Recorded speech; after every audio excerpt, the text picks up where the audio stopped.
Hey guys, welcome to this our setting guide, and here I'll detail how to use Face ID to lock apps on iPhone. So if you have an application you want to lock on your iPhone and you want to require Face ID to lock the application, then this video is going to walk you through how to do this step by step.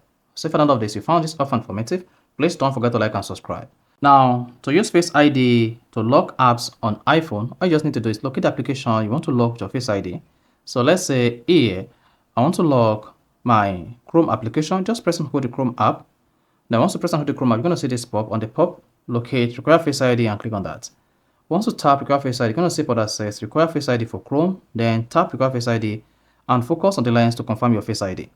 Now, once you can confirm your Face ID, go ahead and open the Chrome application. Then you should see require Face ID to open Chrome. You see that? Then if you do this on any other application that supports the Face ID, then this is going to prompt you to require Face ID on your iPhone. Then tap require Face ID. You can repeat this on all the applications you feel sensitive on your iPhone to block unauthorized access from using the application. So when next you open any of this application, you'll be prompted to confirm your Face ID. So this only works on all the application you choose require Face ID to, then open it, then you need your Face ID to unlock it. You see that?